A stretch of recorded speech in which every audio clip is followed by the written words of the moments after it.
রথযাত্রা সবাইকে।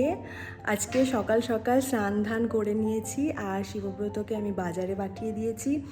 ও গিয়ে সব ফুল মিষ্টি যা যা দরকার আর কি সব নিয়ে আসবে। আর আমি বাড়িতেই ছোট করে পুজো করব, যে কোনো পুজো আমি বাড়িতেই করে থাকি।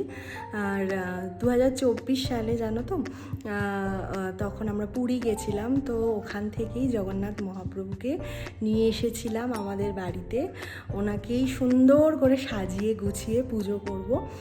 তোমাদের সাথে সবটা দেখাবো, ইচ্ছা আছে। ব্লগটা দেখো, আশা করছি ভালো লাগবে। ওইখানে রাখো। ফুল পেয়েছো তো? ফুল মিষ্টি ছেনাপোড়া সব। বাহ, ছেনাপোড়া পেয়েছো? বাহ, খুব ভালো। ঠিক আছে, এখানে রেখে দাও। একটু সাইড করে রাখো, আমি এখানটা ঠাকুরকে বসাবো, ওই দিক করে রাখো। ঠিক আছে, যে সব নিয়ে চলে এসেছে। দেখো সুন্দর করে পুষ্পপত্র সাজিয়ে নিয়েছি। জগন্নাথ মহাপ্রভুর পছন্দের গাঁদা ফুল, আর হচ্ছে যেটা ছাড়া পুজো অসম্পূর্ণ সেটা হচ্ছে তুলসী পাতা।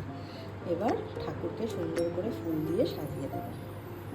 এই যে দেখো, এটা হচ্ছে মালপোয়া আর ভিতরে হচ্ছে ছানার পুর দেওয়া, সেটাও নিয়ে এসেছে। আর জগন্নাথ দেবকে বসিয়ে দিয়েছি, দেখাও। এই যে ঠাকুরকে বসিয়ে দিয়েছি।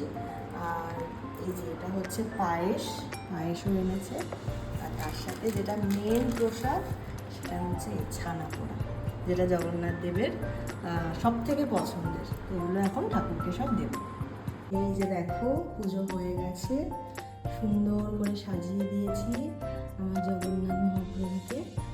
দেখো, পছন্দের ফুল, তুলসী পাতা সব কিছু দিয়েছি, পছন্দের মিষ্টি, এই যে ছেনাপোড়া, তারপর এটা হচ্ছে তোমার মালপোয়া, কিন্তু ক্ষীর দেওয়া ভিতরে, মালপোয়াটাকে রোলের মতো করে দেওয়া।